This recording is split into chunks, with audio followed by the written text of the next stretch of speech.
Hello les amis, je vous retrouve pour une nouvelle vidéo sur le football et plus précisément sur la Ligue Europa. Et je vais vous présenter le match PSV Eindhoven contre Séville FC qui a lieu ce jeudi 23 février 2023 à 18h45 pour le compte des 16e de finale retour de cette Ligue Europa. Alors au match aller, Séville a battu Eindhoven 3 buts à 0, donc a fait un énorme pas vers la qualification. Séville c'est quand même une équipe qui est spécialiste de cette Ligue Europa. C'est vrai que depuis une quinzaine d'années je crois qu'ils l'ont gagné 4 ou 5 fois, enfin, ou alors ils vont toujours très très loin. Je me demande s'ils n'ont pas gagné un moment 3 fois de suite, ce qui est assez extraordinaire. C'est vraiment une équipe qui est faite pour cette compétition et ils l'ont prouvé au match aller en gagnant 3-0. Alors je ne sais pas si, si c'est définitif ou pas. On va aller voir quand même pas mal d'informations dans cette vidéo. On verra le parcours de ces deux équipes pour en arriver là. On verra les meilleurs buteurs de ces deux équipes. On verra aussi les 10 derniers résultats, toutes compétitions confondues. Ça nous permettra de définir la forme du moment. Et également les compos d'équipe probables possibles avec les tactiques. La tactique éventuelle, même si ça peut changer d'ici le début du match, ça nous permettra d'avoir une idée, une tendance à cette rencontre. Donc Eindhoven avait fini deuxième du groupe A en Ligue Europa avec 13 points en 6 matchs, 4 victoires, 1 nul, 1 défaite, 15 buts pour, 4 contre, plus 11 de goal average. Mais je trouve qu'ils étaient derrière Arsenal qui est premier en première ligue. Hein. Donc c'est pas non plus ridicule. Hein. Séville de son côté était troisième de son groupe G en Ligue des Champions avec 5 points en 6 matchs, une victoire, 2 nuls, 3 défaites, 6 buts pour, 12 contre, moins 6 de goal average. C'était pas terrible. Et ils avaient fini derrière Manchester City et le Borussia Dortmund. Donc voilà, Séville est arrivé, on va dire, presque par la petite porte. Hein à ce niveau-là. Dans les buteurs, on a Youssef En-Nesyri qui avait marqué 2 buts en 4 matchs de Ligue des Champions pour Séville et qui a marqué un but en un match. Donc il fait partie des 3 buteurs qui ont marqué au match aller dans le match match aller contre Eindhoven. De son côté, Eindhoven, le meilleur buteur c'est Cody Gakpo qui avait 3 buts en 5 matchs, mais il est parti à Liverpool.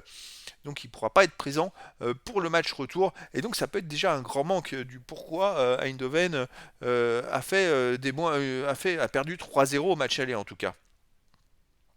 Les 10 derniers résultats, alors pour Eindhoven, c'est 3 victoires, 4 nuls, 3 défaites, 15 buts pour, 11 comptes, plus 4 de goal average. Ouais, ils ont fait 2-2 ce week-end à Utrecht, j'avais perdu 3-0. Voilà, avant ils enchaînaient des victoires, des défaites, des nuls. C'est vraiment une équipe qui n'est pas très régulière, on va dire.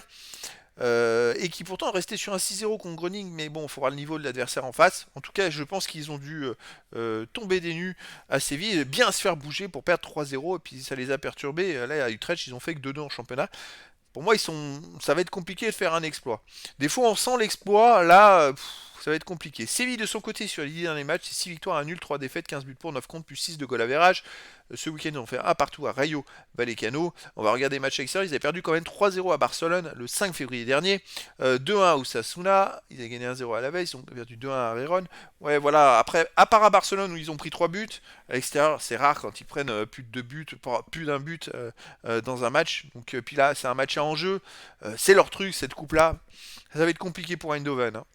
Les compos d'équipe possibles.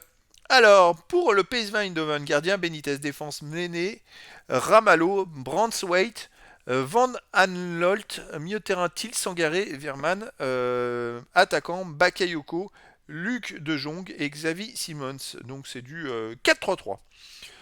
Pour Séville, gardien Bounou, défense Nianzou Kouassi, Fernando Teles, milieu de terrain Navas, Jordan, Rakitic, Acuna, milieu offensif Torres et Gilles et attaquant Nesiri. C'est du 3-4-2-1 avec beaucoup de milieu de terrain, ce qui leur correspond bien vraiment parce que c'est une équipe qui aime beaucoup faire du pressing, qui aime bien jouer. En tout cas, voilà, après avoir gagné 3-0 le match aller, le SC Séville est grandement bien parti pour la qualification pour le tour suivant, mais en tout cas, on verra, tout est peut-être possible dans le foot. Quand on voit ce que fait le Real Madrid par exemple, bon, tout le monde n'est pas le Real Madrid. Mais bon, en tout cas les amis, je vous donne rendez-vous ce jeudi 23 février 2023 à 18h45 pour le match de 16e de finale retour de la Ligue Europa, le PSV Eindhoven qui reçoit le Séville FC. Voilà les amis, je vous dis à très bientôt pour une nouvelle vidéo.